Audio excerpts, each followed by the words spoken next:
Good morning and welcome to this week's episode of Ask Dr. Murphy. I hope everyone is doing well today.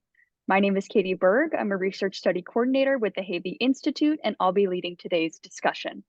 I'd like to welcome and introduce Dr. Robert Murphy. Dr. Murphy, how are you this morning? Doing well. Dr. Robert Murphy is the executive director of the Havey Institute for Global Health and the John Philip Fair Professor of Infectious Diseases here at Northwestern's Feinberg School of Medicine. He answers your COVID, public health, or infectious disease questions each week here on the Havey Institute Facebook page. Today, Dr. Murphy will be addressing the latest headlines, COVID statistics, and your questions through today, March 28th. We invite you to submit any questions you have down below via Facebook at NU Institute for Global Health or by email at globalhealthinstitute@northwestern.edu. Starting with the updated COVID statistics for the US this week. Average new hospitalizations per day, 1,936.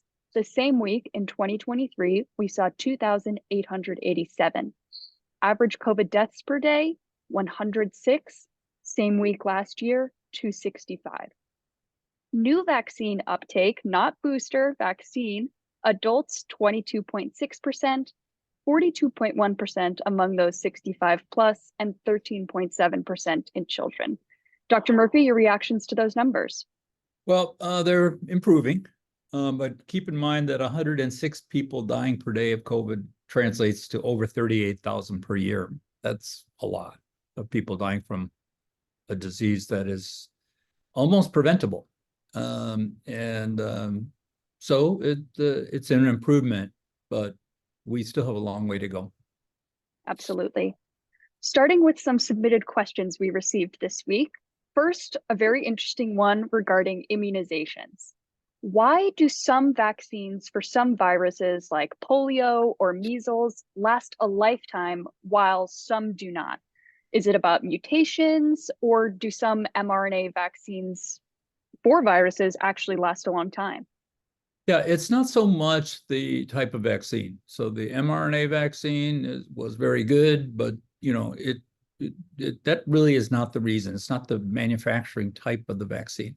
mRNA vaccines were great because you could make them so quickly, for one thing. Anyway, but it's the stability of the virus. So measles, smallpox, and polio, very stable. They don't change. They don't mutate that much over long periods of time. So the vaccines are very stable. They don't change, and it still keeps working. And you don't have to give boosters, and it's incredible. 1 or 2 shots, and you're good. The unstable viruses are many of the RNA viruses like COVID and flu. And they just are constantly mutating and requiring change in the vaccine to give enough protection to get rid of it or to prevent it. Mm-hmm. Thank you for that. Now, we did have a couple of questions specifically about the spring COVID vaccine recommendations from the CDC. Right. Mm-hmm. The first of which is, why can't people 12 and up, so in between 12 and 65, get that new booster if they want extra protection? Well, I mean, I'm really happy to hear somebody that wants the vaccine who they're not recommending it for, because that's the opposite of what really is going on. But a person 12 and older can get the vaccine if they have an underlying medical problem. So the reason why they're not recommending it is because there's so little mortality anyway in that group that the booster is not going to make any difference. Now, if they have not had this new vaccine that came out, last fall, they should get it. But what we're talking about here is the second shot, the booster shot. It is a booster because it's the same vaccine, not a new vaccine. So that's really kind of what's going on here. They just don't need the booster. They have the vaccine. They're protected. If they have underlying medical problem, take it. They can take it. It's approved. Mm-hmm. Now, everybody 65 and older, that's just by the fact that you're that old puts you at risk. That's where it's happening, the hospitalizations and all the medical problems. Mm-hmm. Now, our next question along the same lines, it's from someone who is 61 years old, so not 65 plus. However, their spouse has an extensive medical history that would make them very susceptible to severe disease from the coronavirus. Should they consider getting that booster? They have had the previous shot this fall. Yeah, this is it's a good question. It's a complicated question, and everyone's not going to agree on this. But the spouse actually has an organ transplant and is on immunosuppressants to keep that organ working. That person's very high risk for having complications, super high risk. And so that person needs to be vaccinated. Sometimes we even give those people multiple boosters. I mean, there's all sorts of different ways you can do that. Now, the spouse now is 61 and otherwise in good health. She technically is not eligible. However, she's still at risk. And I would say because the husband is so much at risk and this thing is so transmissible, and that the spouse is so immunocompromised. I would say that the 61-year-old should go ahead and get the booster if she can get it. Mm-hmm. I think that it's the difference between 61 and 65. Is not that different, and I mean, these guidelines are set up, to do, the mass inoculations and give the guidelines, but they're guidelines. In this case, I would say to take it. Mm-hmm. Now, thank you very much for submitting your questions, everyone. If you have questions that you would Good like question. Dr. Murphy, yes, if you have questions you'd like Dr. Murphy to answer, please don't hesitate to put them down in the description below or by email. But moving on to our first big story research article this week, there was a small study studying the effect of COVID and flu vaccine co-administration. Can you tell us about the findings of the study? Yeah, this is a small but very intense and very interesting study in less than 100 people, done by the group at MIT and Harvard, and quite a while ago, it was recommended or allowed in the guidelines that you could take the flu vaccine and the COVID vaccine at the same time, and that it worked fine. There weren't any more symptoms than expected, and it would just be one visit. And a lot of places did it, particularly in places I know where, you were getting the vaccine at work, and just people don't have to take the time off to go get another vaccine 2 weeks later. We were recommending that that would be the way to go. Now, we look at it scientifically, and what this group found was the antibody levels to the COVID, to the spike protein, were much higher, and the group got that vaccinated on the same day. So, and even if they do better if it's in different arms. I mean, there's all this stuff that comes out of this. It's really funny. But anyway, the peak antibody levels were almost 7 times greater in the group that got vaccinated on the same day. And at 6 months, it was almost 5 times higher. So the numbers are too small to know if actually fewer people ended up in the hospital or dying or whatever like that. We can't figure, that's not going to happen. However, this is very suggestive data. The more antibody you have, the better. I mean, when the antibody level goes too low, you don't have any protection, or you have much less protection. So, I mean, it's a very good sign that, you can, not only is it safe to take it, and it's more convenient to take it, but it actually works better. Mm-hmm. Now, if you look at flu, the antibody levels in the flu didn't change. And doesn't help with the flu, but it helps with the COVID. So I just found it to be a fascinating study, and I think it just gives more evidence that not only is it safe, but it may even be more effective to give them together. Mm-hmm.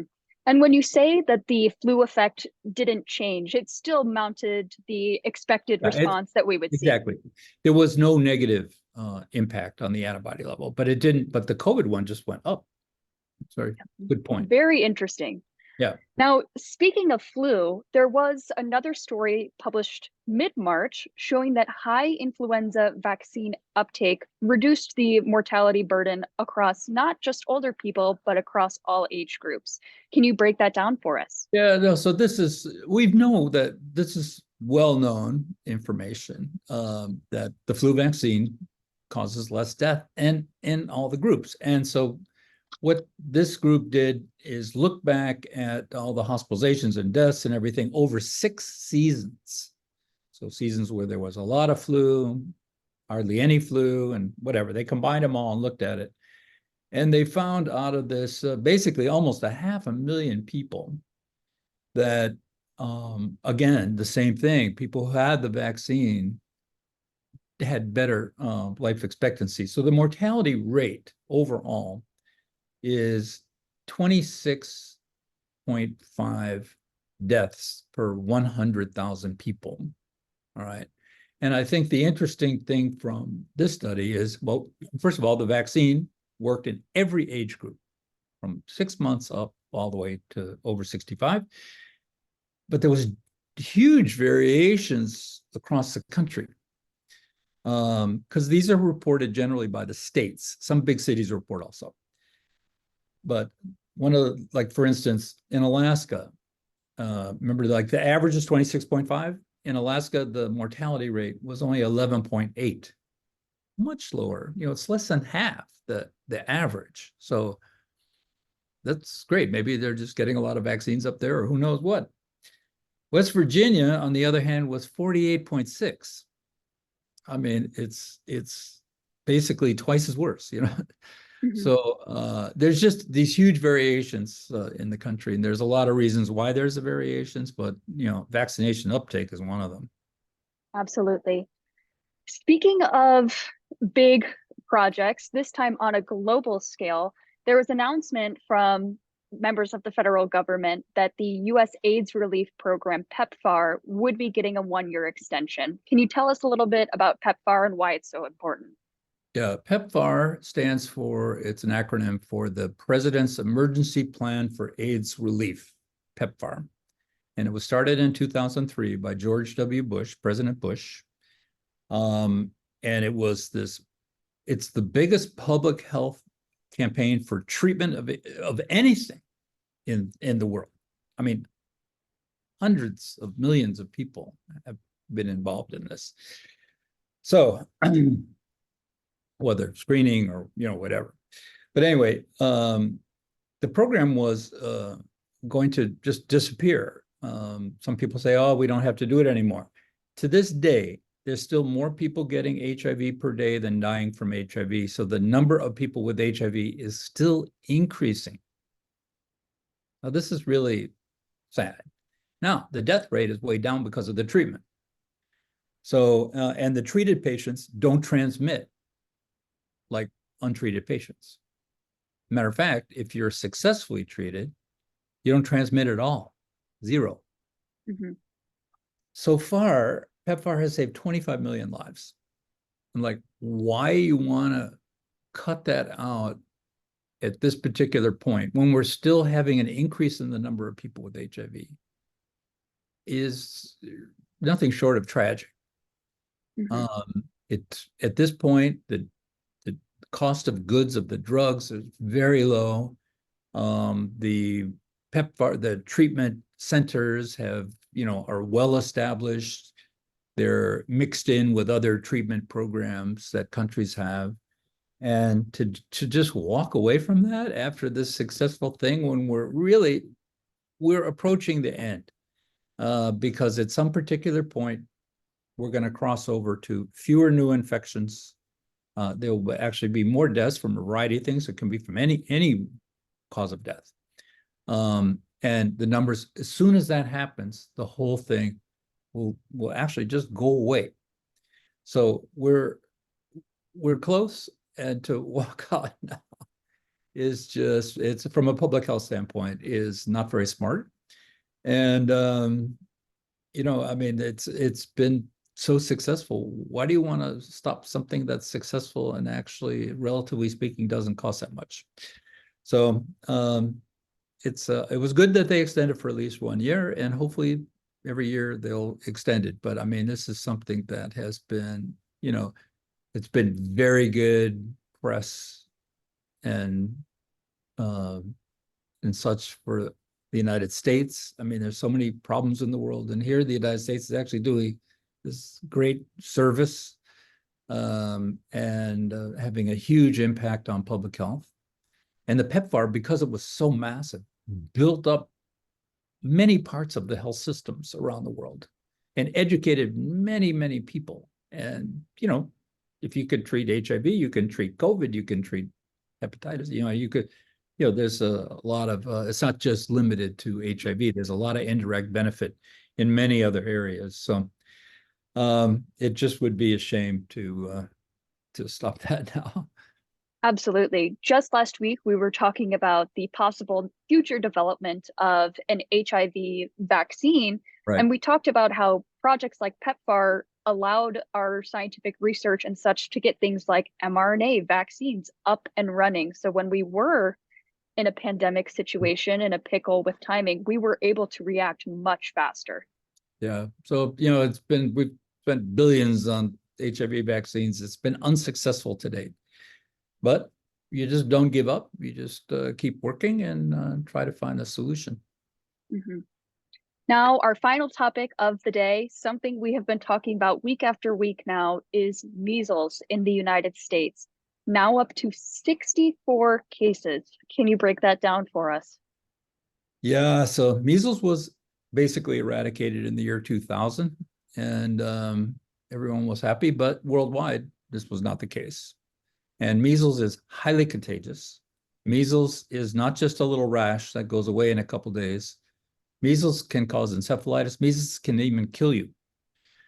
So that's why we want to get rid of measles. So anyhow, so there's 64 cases, and it's the people that are at risk are those that are unvaccinated. So all these people that have said, I can't take the vaccine because of this, that, or whatever, they're at risk. So if you haven't taken the vaccine, you are at risk. And that's why these things pop up all over the United States. Highly, highly, highly contagious. And then the immigrants, the migrants that are coming in, many of them are from places where, you know, the vaccine is not given out routinely. So a lot of them are unvaccinated. So what's happening in Illinois, which accounts for 31 of the 64, 29 of those are in Chicago, mostly from this migrant community that is placed here. And, you know, it's just very unfortunate. So the city and the state and the CDC are all working together on this to try to vaccinate all these migrants that are here so that they will be protected and they'll stop the spread. But, you know, all that takes, there's a lot of machinery involved in the public health approach and the mitigation approach to move this forward. But things are in place, but in the interim, you know, we've got all these cases. So it's So very important. Please be vaccinated. Something we will keep our eye on. And also important to note, if you have a child who is 6 months or older and you are traveling internationally, you can get your child vaccinated for measles before that 1 year mark. Measles is a live vaccine. So it's not given usually until kids are a year old. But in the case of going into a high-risk area, you can give the kid the vaccine at 6 months. That's what you're talking about. So that's a very good point. Mm-hmm. And on that note, I'd like to thank you, Dr. Murphy, for your time and expertise, breaking down the research articles, answering our viewers' questions. It is much appreciated. Thank you. All right. Well, and happy Easter. Yes, happy Easter, everyone. Thank you very much for joining. As always, if you have any questions, please feel free to leave them down below or at any of our social medias in the description. Have a great weekend, and again, happy Easter.